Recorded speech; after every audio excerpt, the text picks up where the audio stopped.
नमस्कार, आप देख रहे हैं भारत 24, साथ में आपके शिखा ठाकुर। देहरादून में आज राष्ट्रीय कौशल एवं रोजगार सम्मेलन का आयोजन किया गया।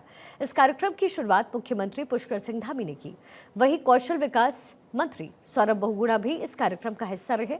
देहरादून की दून यूनिवर्सिटी में इस सम्मेलन का आयोजन किया जा रहा है और मुख्यमंत्री पुष्कर सिंह धामी ने दीप प्रज्वलित करके सम्मेलन की शुरुआत की। वह इस कार्यक्रम में सीएम धामी के साथ मुख्य सचिव और गढ़वाल जिले के कमिश्नर समेत कई बड़े अधिकारी भी मौजूद रहे। हमारी सरकार द्वारा राज्य में स्टार्टअप को बढ़ावा देने के लिए विशेष उद्देश्य से अनुदान और कई जो सहायता योजनाएं भी लागू की गई हैं। राज्य को इनोवेशन हब के रूप में विकसित करने और देहरादून के आईटी पार्क में इंक्यूबेशन सेंटर की स्थापना करने के पीछे भी हमारा मुख्य उद्देश्य यही है कि हमारे युवा केवल नौकरी ढूंढने वाले न बने, आने वाले समय में वो सभी नौकरी देने वाले बने। केदारनाथ विधानसभा सीट पर होने वाले उपचुनाव के लिए मतदान 20 नवंबर को होना है और इसी बीच उपचुनाव में जीत को लेकर बीजेपी पूरी तरीके से आश्वस्त नजर आ रही है। इसी बीच उत्तराखंड सरकार में कैबिनेट मंत्री प्रेमचंद अग्रवाल ने उपचुनाव को लेकर अपनी राय रखी, जहां उन्होंने इस बात की पूरी उम्मीद जाहिर की कि बीजेपी चुनाव जीत रही है। कैबिनेट मंत्री प्रेमचंद अग्रवाल का दावा है कि प्रदेश की जनसभा सरकार की तरफ से किए जा रहे काम और उनको मिल रही सुविधाओं से खुश है, जिसका फायदा बीजेपी को मतदान के दिन मिलेगा। भारतीय जनता पार्टी वहाँ विजयश्री हासिल कर रही है। हमारा एक एक कार्यकर्ता वहाँ लगा है। हमारे वहाँ जो जनता उमड़ के हमारे कार्यक्रमों में आ रही है, हमें आशीर्वाद दे रही है।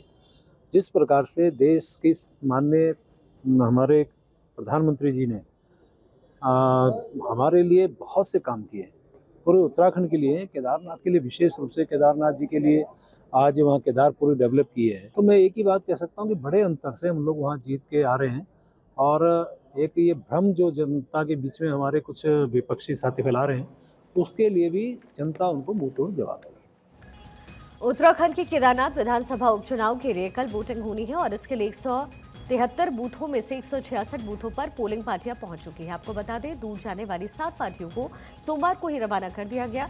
ये पोलिंग पार्टियां अपने गंतव्य तक पहुंच भी गई है।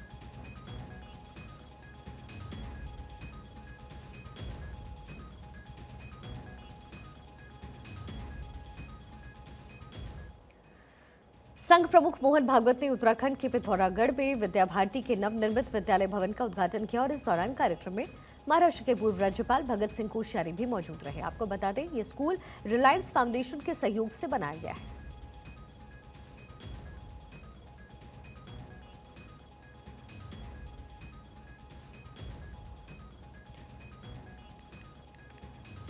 संघ प्रमुख मोहन भागवत ने उत्तराखंड के पिथौरागढ़ में विद्या भारती के नवनिर्मित विद्यालय भवन का उद्घाटन किया और इस दौरान कार्यक्रम में महाराष्ट्र के पूर्व राज्यपाल भगत सिंह कोश्यारी मौजूद रहे। आपको बता दें, ये स्कूल रिलायंस फाउंडेशन के सहयोग से बनाया गया है, जिसमें मोहन भागवत पहुंचे।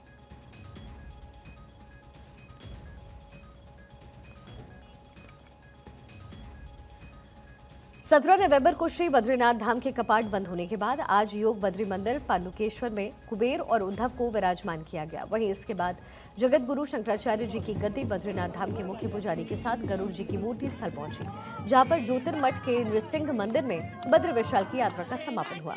इस दौरान यात्रा का उत्साह देखते ही बन रहा था। वहीं डोली यात्रा के साथ सैकड़ों की तादाद में श्रद्धालु मौजूद रहे। जोशीमठ के नरसिंह मंदिर पहुंचने पर सभी का भव्य स्वागत हुआ, जहां महिलाएं और संस्कृत के छात्रों ने वेद ऋचाओं से डोली और मुख्य पुजारी का स्वागत किया।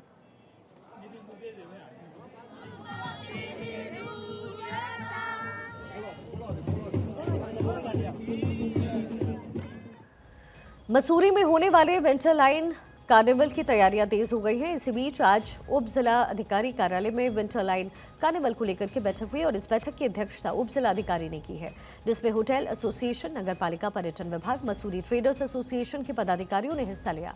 इस बैठक में फैसला लिया गया कि कार्निवल को शानदार बनाने के लिए कई कार्यक्रम आयोजित किए जाएंगे, जिसमें bird watching, trekking, food festival, band वादन के साथ ही सांस्कृतिक कार्यक्रम भी आयोजित किए जाएंगे।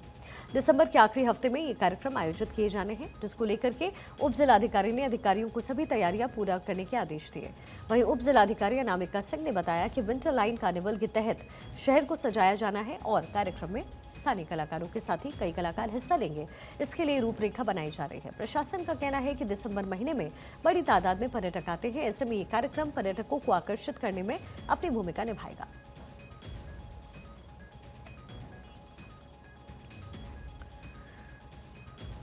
अल्मोड़ा के जिलाधिकारी आलोक कुमार पांडे आज चौकुटिया विकास खंड सभागार में पहुंचे, जहां पर उन्होंने गिवाड़ विकास समिति और गोदी खेड़ा तड़गताल संघर्ष समिति के प्रतिनिधियों के साथ बैठक करते हुए नजर आए। इस दौरान उन्होंने इन लोगों की समस्याओं को सुना और समस्याओं के समाधान का आश्वासन भी दिया। इसके बाद जिलाधिकारी ने कहा कि आज यहां पर करीब सभी विभागों के अधिकारी आए, इसलिए मौके पर समस्याओं का समाधान करने की कोशिश की जाएगी और जो समस्याएं शासन स्तर की है उनको जल्द ही शासन को भेजा जाएगा ताकि उनको दूर किया जा सके। बैठक में मौजूद सभी अधिकारियों को जिलाधिकारी ने जरूरी दिशा निर्देश दिए और कहा कि जो मांगे जिला स्तर की है उनका निस्तारण जिला स्तर पर ही किया जाएगा और जल्द ही लोगों की मांगों पर काम किया जाएगा। इस बैठक में समितियों ने अपने इलाके की सड़कों, सिंचाई, स्कूल में शिक्षकों की उपलब्धता, जल जीवन मिशन के कामों की जांच समेत कई मांगे रखी और इस पर जिलाधिकारी ने कहा कि जल्द ही खनन न्यास के जरिए से जिले में 316 शिक्षकों की व्यवस्था प्रशासन कर रहा है। दूसरी तरफ आवारा जानवरों की समस्या पर भी जिलाधिकारी ने समस्याएं सुनी।